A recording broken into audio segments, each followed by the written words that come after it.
far-reaching offer, I think, went further than he was planning to do. But for Arafat, it was unacceptable. Dennis Ross. And he said, if I accept this, you want to walk behind my casket? That's what he said. I had a dinner with one of the former Palestinian negotiators, and I won't name him because this was done in confidence. And he said to me, we in the delegation all wanted to accept it, and Arafat just sort of blew us away. And he said, can you imagine where we would be today if we had said yes? And I think about that conversation often right now. The failure of the deal at Camp David set in motion a new round of frustration and violence on both sides. Palestinians were fed up. There were years of failed negotiations. Security for them went backwards. Freedom of movement went backwards. Freedom of religion went backwards. The economy went backwards. And there was a point at which Palestinians said, enough. We're done with this process of negotiations. So everything unravels. Everything unravels. Former advisor to Palestinian negotiators, Khalid al-Gindi. That cycle of violence in which there were fairly high casualties on both sides, that definitely soured both publics, Israeli public and the Palestinian public, against the notion of a peaceful resolution. We see a rightward shift in Israeli politics happening around that same time. And we also see a shift happening on the Palestinian side where opponents of the peace process, violent opponents of the peace process, like Hamas, are emboldened by the violence on the one hand, but also the failure of negotiations. By 2005, Netanyahu was back at the center of the Israeli government. He was finance minister in the administration of Prime Minister Ariel Sharon, who had a new plan for dealing with the Palestinians. No negotiations. Instead, a unilateral withdrawal of Israeli settlements and troops from the Gaza Strip. Peter Baker, The New York Times. The Israelis concluded a long time ago that they didn't actually want Gaza. You know, they weren't planning to annex it. They wanted to actually pull out of it. They're going to get the heck out. And it's up to the Palestinians what they want to do with it at that point. Netanyahu grew uneasy about the implications of handing over Gaza to the Palestinians. He consulted a former military intelligence chief. Netanyahu asked me what is my view, and I was totally against it. By evacuating all our forces, we allow Gaza to be an extreme country which would be controlled by Hamas. A week before the pullout, Netanyahu resigned in protest. I cannot be a partner to a move that I think compromises the security of Israel. Jewish settlers have until midnight tonight to get out of Gaza or be removed by force. When the pullout happened, the army had to forcibly remove many Israeli settlers from their homes, deeply dividing the country. This is just a trauma for the nation of Israel, dividing their country, pitting the right wing against the army.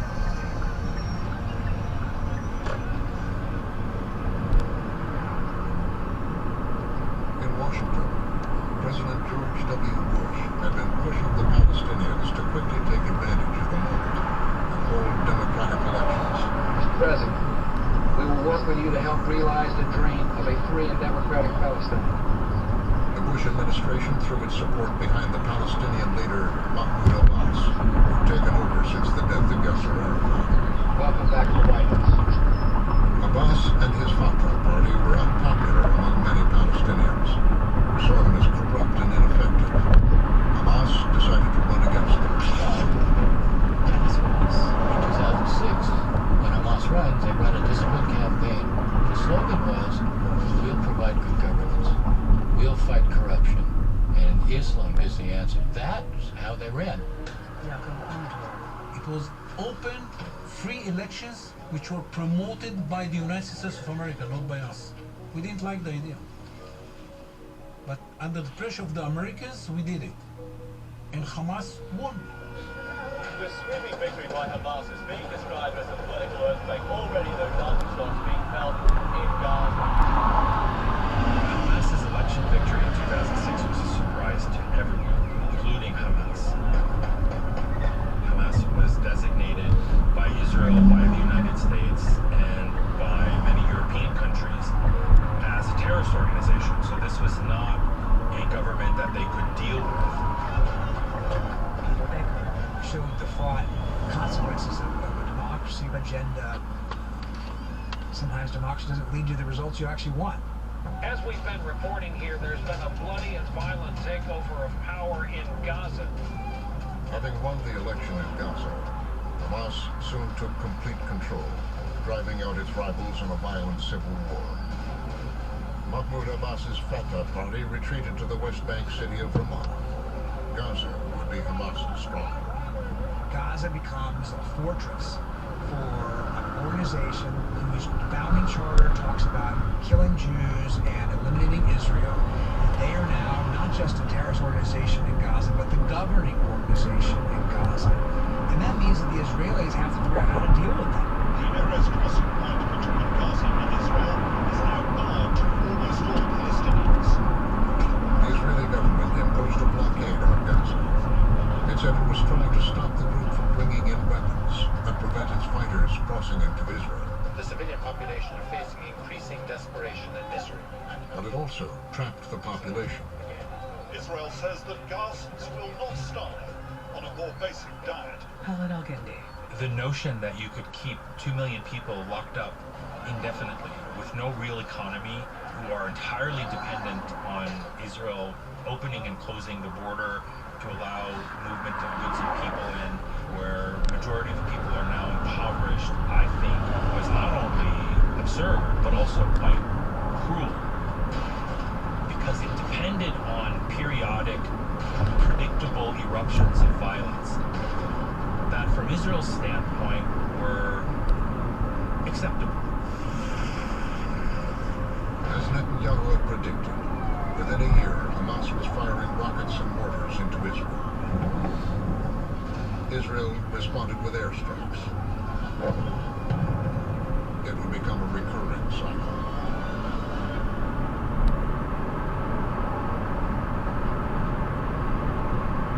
By 2008, Netanyahu was once again running for prime minister with a campaign slogan of "Strong against Hamas."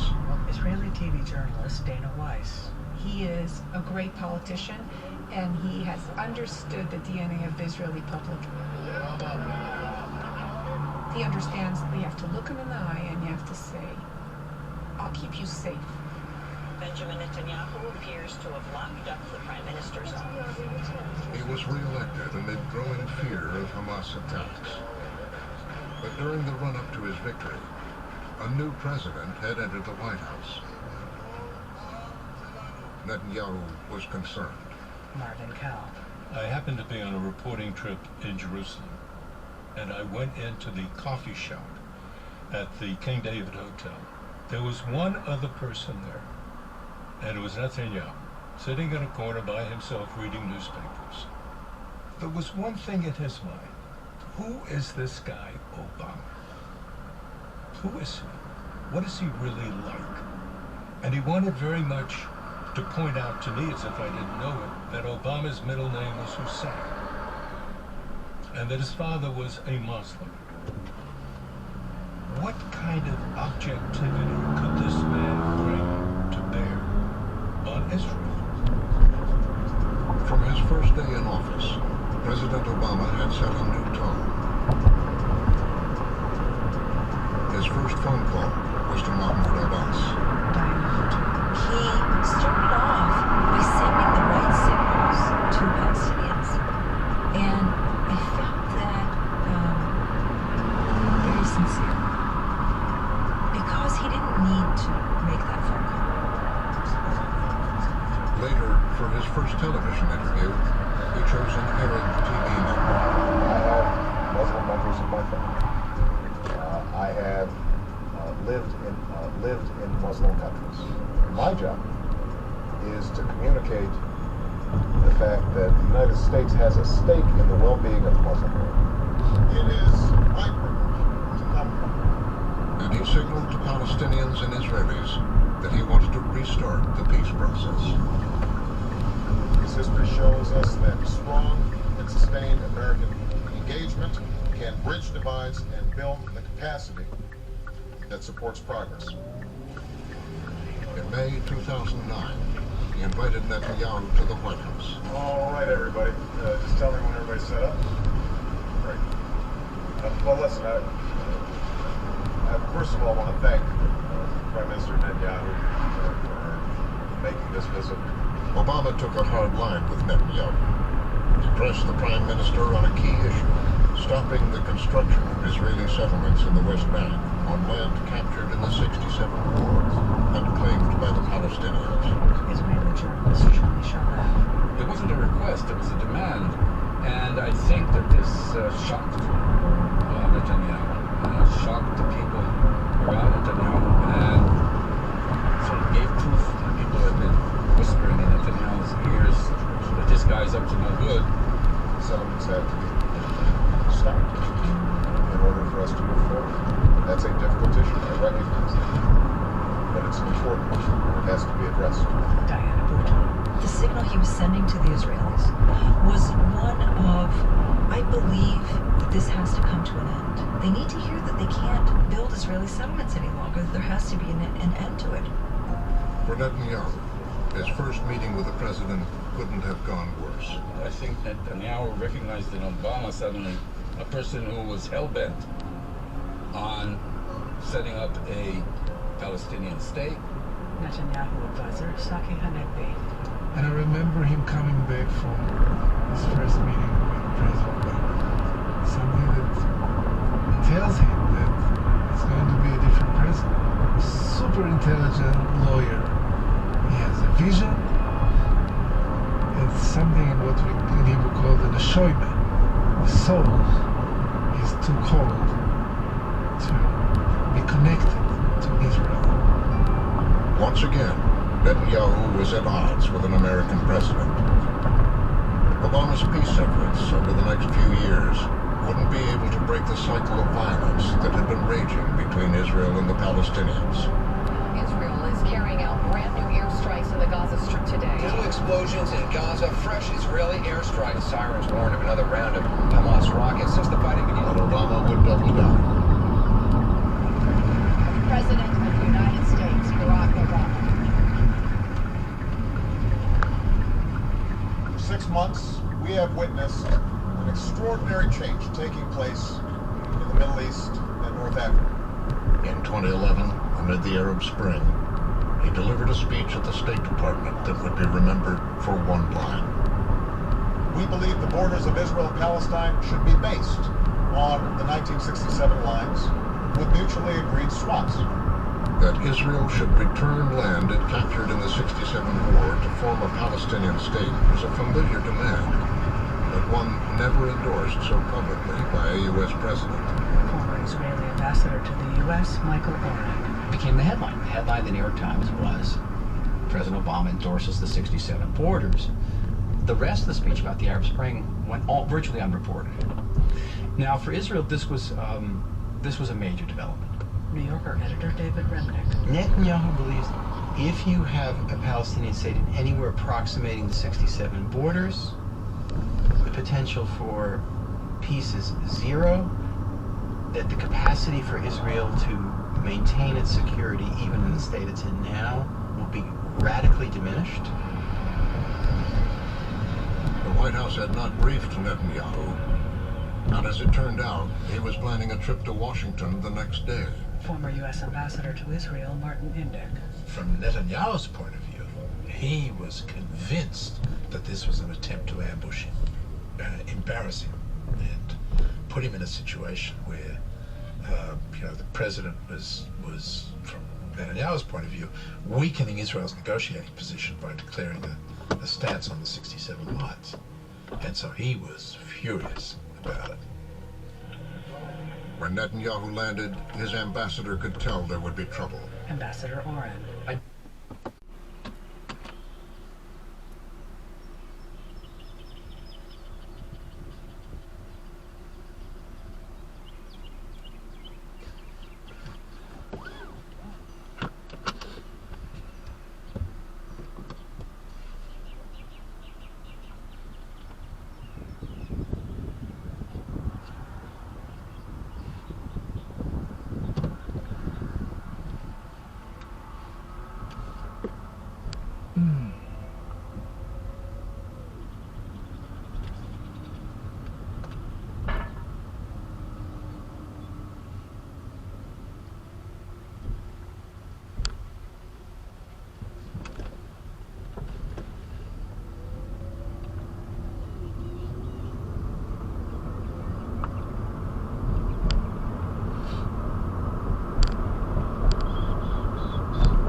countries to normalize without a real solution. All that does not work and shall never, ever work.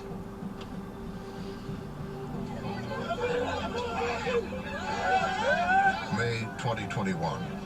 In Jerusalem, violent protests erupted over the potential evictions of Palestinians from their homes. The conflict escalated when Israeli police raided the Al-Aqsa Mosque, one of Islam's holiest sites. From Gaza, Hamas retaliated, firing rockets toward Jerusalem. And in response, Netanyahu launched multiple airstrikes.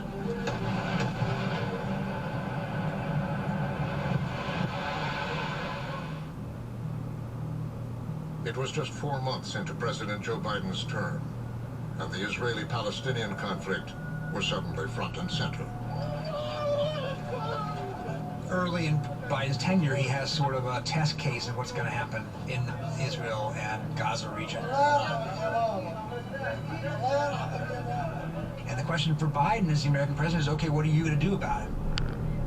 He'd known Netanyahu for more than 40 years, and as Israeli forces pummeled Gaza, he picked up the phone. He basically is not willing to restrain Netanyahu at first. He says, we're with Israel. They have a right to defend themselves. Susan Glasser. He thought, we don't criticize Israel on the world stage because they get enough of that, but we hold them close. And that way, when we pick up the phone and we say, time's up, your military operation has run its course, that they'll listen. As the violence intensified, Biden pushed Netanyahu for a ceasefire. Amos Harel, Haaretz. It ended in a sort of a miserable draw.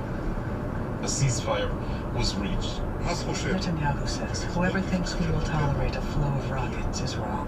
As usual, the Israeli leadership were saying, we've won this round again, and Hamas is weakened and deterred. We're stronger, we proved our military might, Hamas is deterred. But for Hamas, the conflict was a breakthrough. They used it to tout themselves as fighting not just for Palestinians in Gaza, but in Jerusalem as well. Norman Bergman, The New York Times. They bombed Jerusalem, they bombed Tel Aviv. They saw themselves as a regional leaders, not as a local organization that is fighting Israel over the border between Gaza and Israel. Hamas now is not just protecting its fiefdom in the Gaza Strip, but now vying for leadership of the Palestinian struggle as a whole by being the only party that is responding to events in Jerusalem.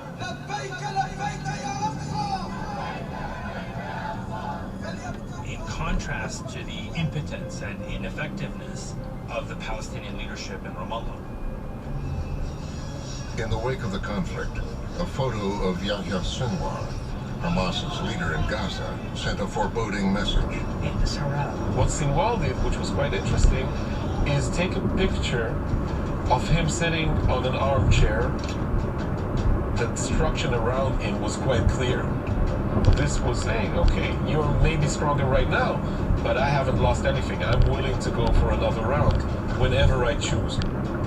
At the same time, Hamas was also beginning to prepare its plan of attack, something that it implemented so horrifically on October 7th, 2023. In a Hamas video, voices chant, protectors of the faith, the army of Palestine, arrows of the night and destiny. Netanyahu's go-to strategy toward Hamas, containment in Gaza, was beginning to crack. But his focus was elsewhere. Netanyahu is currently on trial for corruption, allegedly accepting bribes and a breach of trust. He was embroiled in scandal, facing charges of bribery and corruption. He and his coalition government were briefly toppled.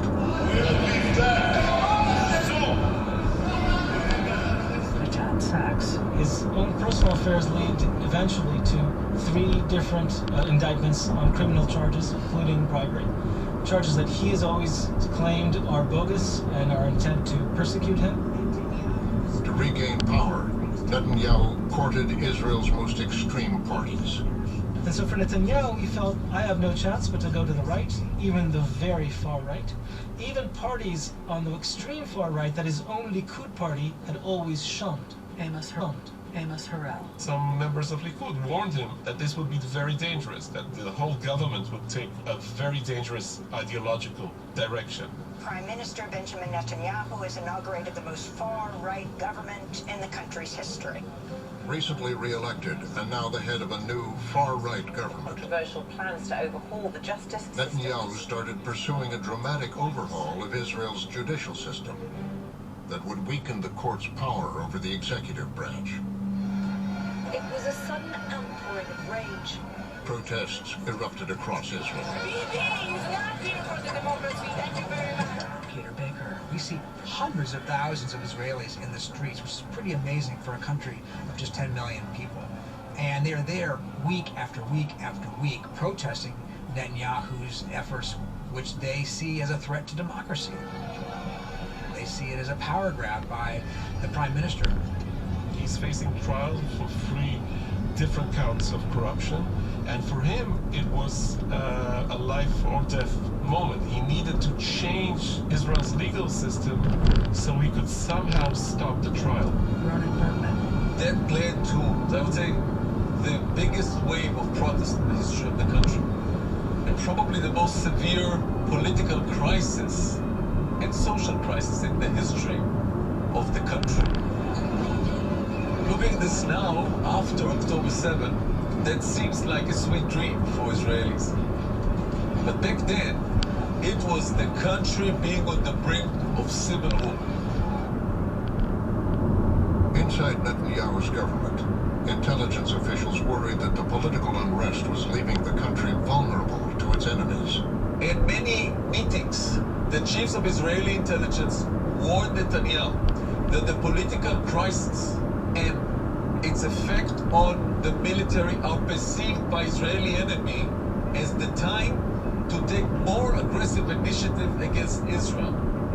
There were actually quite a lot of warnings saying, look, we're creating here the perfect storm. And at one point or another, one of our enemies would use that to start a war because they would feel that we're weak and that we're consumed with our own domestic political problems. But those protesting say that this is escalating into an existential battle for In Washington, President Biden watched the situation with alarm and urged Netanyahu to reverse course. It cannot continue down this road.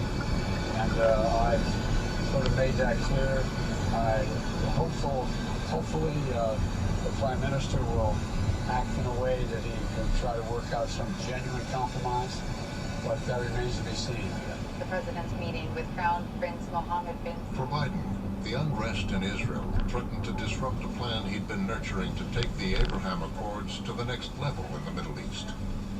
He and Netanyahu had been quietly courting Saudi Arabia. Natan Sachs. They did push and try to expand on the Abraham Accords, in particular with a vision of Israeli-Saudi normalization that would offer a dramatically different vision of the Middle East, and one that would fit in well to their vision of creating alliances.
competition with China and Russia.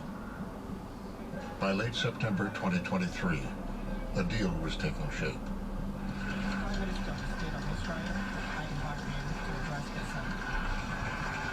Less than 3 weeks before the October 7th attacks, Netanyahu would make a fateful speech. Roman Bergman. He said, we are going to have peace with Saudi Arabia, and the Palestinians should not have a veto on that. I've long sought to make peace with the Palestinians. But I also believe that we must not give the Palestinians a veto over new peace treaties with Arab states. Which is, in a different language, from my point of view, the Palestinians can sorry, but excuse my French. Now, for years, my approach to peace was rejected by the so-called experts. Well, they were wrong. Peace between Israel and Saudi Arabia will truly create a new Middle East. The leaders of Hamas, as they explain to us, they see this and they understand that in a moment, the Palestinian issue will be completely taken off the world agenda.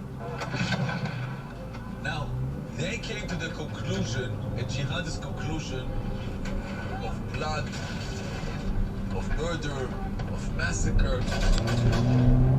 They wanted regional war. There's an Israel before October 7th, and there's an Israel after October 7th. We see images of the Hamas attackers.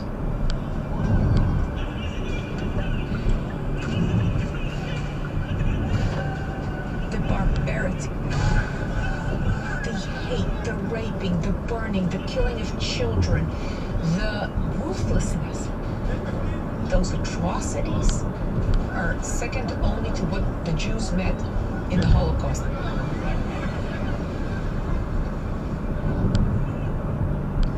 After October 7th, every single Israeli I know is asking themselves one question. Is this a place where I can have a tomorrow? Is this a place where I can live? Israel is at war. We didn't want this war. It was forced upon us in the most brutal and savage way. Hamas had carried out the deadliest single assault in Israel's history, and it had happened on Benjamin Netanyahu's watch. Haaretz journalist Amos Harel. He saw himself as the greatest protector of the state of Israel and persuaded himself and his supporters that Israel was safe and that he could handle everything. Hamas will understand that by attacking us, they've made a mistake of historic proportions.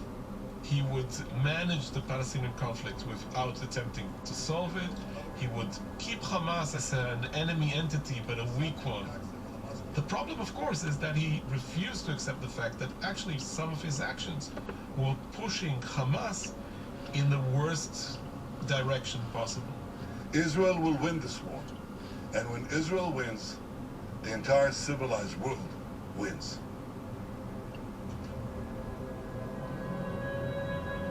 In Washington, President Biden was visibly shaken by the killing and taking of hostages. This is an act of sheer evil. More than 1,000 civilians slaughtered, not just slaughtered, in Israel. Peter Baker of the New York Times. I was just a few feet away from him. You could just see in his face and see in his mannerisms. He really was viscerally outraged. Hamas offers nothing but terror and bloodshed with no regard to who pays the price. I don't think I've ever seen a president quite as angry in a speech as Biden was that day. Let there be no doubt. The United States has Israel's back. We will make sure the Jewish and democratic state of Israel can defend itself today, tomorrow, as we always have. It's as simple as that. These atrocities are sickening. We're with Israel. Let's make no mistake. Thank you. But despite his full-throated public support, bombs exploded in Gaza. As Israel began airstrikes in Gaza, behind the scenes, Biden was concerned. Brett McGurk is Biden's senior Middle East advisor. Their position was no humanitarian assistance should go into Gaza. until the hostages come home. That was the unanimous view, and the president wanted to go face to face and say, we cannot accept that. We cannot accept that policy. Within days, the president arrived in Tel Aviv. President Biden really wanted to make a statement on this trip. It was really a very dramatic moment. He is now descending the stairs of Air Force One, making this historic visit to Israel. The famous bear hug, with its dual message of solidarity and caution. He doesn't want to look like that he is telling the Israelis how to respond, but he's just giving them the caution of a friend, is the way he would put it. We're with you here, but be careful. There are limits to how far you should go. The bear hug approach. Hug Israel publicly, show no daylight with Israel, while privately delivering messages to show restraint and to be more cautious and so forth. That approach doesn't work. It's never worked. There needed to be a more stern message about the need to operate within the constraints of international law. We are seeing unprecedented levels of civilian casualties. No one knows what it means to destroy Hamas, other than you just keep killing and killing and killing. And for what? What is the upper ceiling? Is it 20,000 killed? Is it 100,000?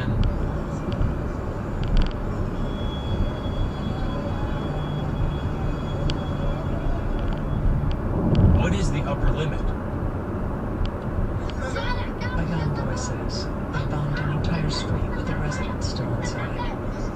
The bloodshed has played into Hamas's hands. They blessed, they prayed, they wanted this to happen. So Israel will react with force. The whole region is destabilized. And according to them, the Palestinians are not forgotten. They were willing to sacrifice Gaza and all the Gazans in exchange of their jihad. A very intense few days of protest around the world. For months, the humanitarian crisis from Israel's military response has brought widespread condemnation. But with Hamas still holding hostages, Netanyahu has been pushing forward. He says no amount of international pressure or reviling of IDF soldiers and our state will change our faith in the justice of our cause and in our right, and in our obligation to defend ourselves. The mounting isolation of the United States is In the U.S., there has been increasing pressure on President Biden to do more to restrain Israel's response. We all want this war to end yesterday. If someone says, do you want the war to continue or stop? The answer is, of course, stop. But recognizing that if Hamas is fully intact, it simply creates the conditions for the next conflict. This is an incredibly difficult dilemma, and it's something we are confronting really even at this hour. In the face of the criticism, the president has tried to turn attention to the day after. We're working very hard to bring it to a point of conclusion to which something better and more durable can be established, including ultimately a Palestinian state, and we've said that very clearly. I think the only ultimate answer here is a two-state solution that's real. I've been really struck by the extent to which Joe Biden and some of those around him have immediately revived the language of the two-state solution. What Biden seemed to want is to use this tragic moment for something bigger, for two-state solution, for negotiation. And this is where he and Netanyahu are like in total different worlds. Now, the two men who'd embraced on the tarmac are at a critical juncture as the consequences of the war accumulate. But calls for accountability are now growing. Israeli forces admit they killed 7 aid workers delivering food to starving Palestinians. President Biden recently took the extreme step of pausing a shipment of bombs to Israel. We're not walking away from Israel's security. We're walking away from Israel's ability to wage war in those areas. Biden warned Israel against authorizing a military operation in the southern Gaza city of Rafah. Netanyahu has not backed down. We need to stand alone. We will stand alone. I have said that if necessary, we will fight with our fingernails. We have much more than fingernails. But he is increasingly under pressure. Breaking this morning, the International Criminal Court has announced it is seeking arrest warrants for Israeli and Hamas leaders, including Prime Minister Benjamin Netanyahu. They're all charged for war crimes or crimes against humanity. It's alleged that these crimes were committed in the context of the ongoing armed conflict. And he's facing challenges at home. We have a leader who's mistrusted by most of the Israeli voters, and yet he's leading us through our worst crisis since this country was established 75 years ago. And this is part of the tragedy. We may be facing not only our worst security situation, but also a huge political crisis with no kind of solution on the horizon. There is no going back. Everyone agrees. Israelis, Americans, Palestinians, Gaza, West Bank, anywhere you pass, everyone agrees there's no going back to the October 6th status quo. The question is, where do we go from here? Is it a pathway to something less awful? Or is it more destruction and death and something considerably worse than what we've had before? Those are still open questions.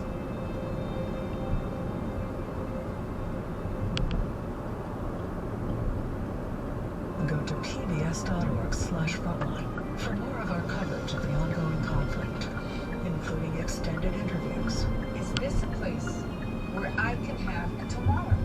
You cannot ignore the Palestinian people. Someone says, do you want the war to continue or stop? The answer is, of course, stop. Connect with Frontline on Facebook, Instagram, and X, formerly Twitter, and stream anytime on the PBS app, YouTube, or pbs.org/frontline. Frontline is made possible by contributions to your PBS station from viewers like you. Thank you. And by the Corporation for Public Broadcasting. Additional support is provided by the Abrams Foundation, committed to excellence in journalism. Park Foundation, dedicated to heightening public awareness of critical issues. The John D. and Catherine T. MacArthur Foundation, committed to building a more just, verdant, and peaceful world. More at macfound.org. The Heising Simons Foundation, unlocking knowledge, opportunity, and possibilities at hsfoundation.org. And by the Frontline Journalism Fund, with major support from John and Joanne Hagler, and additional support from Koo and Patricia Ewan, committed to bridging cultural differences in our communities.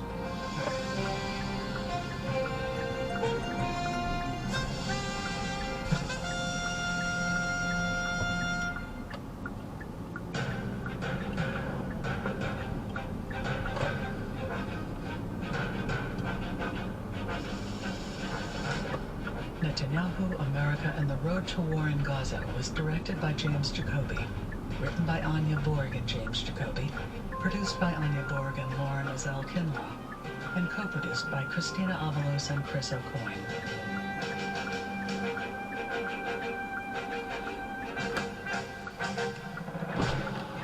The senior producers were Frank Kuhn and Anna Matthews.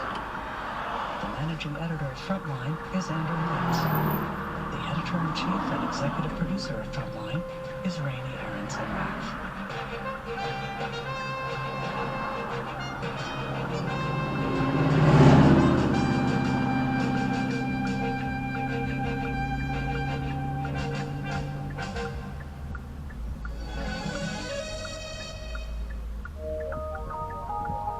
From PRX. This podcast is supported by Progressive Insurance. What if comparing car insurance rates was as easy as putting on your favorite podcast? With Progressive, it is.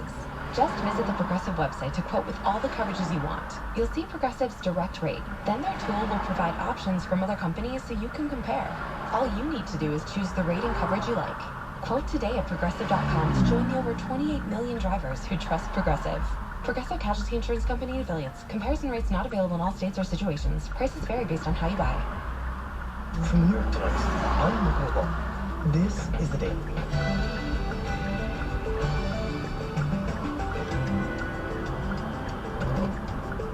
today. At the height of the COVID pandemic, nearly 200 countries started negotiating a plan to ensure they did better when the next pandemic inevitably arrives. Their deadline for that plan was last week. My colleague, Apurva Mondavili, explains why so far those negotiations have failed.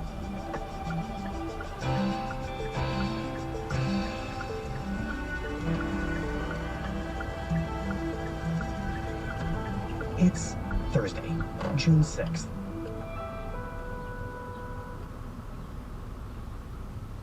So, for something that was supposed to happen, and happen right now, that I think most of us didn't even know was ever in the works, hasn't happened. And that's a global plan for the next pandemic. So tell us this entire story.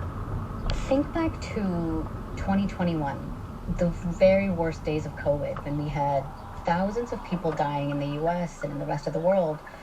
There was just so much confusion about whether to wear masks or not, whether to close schools.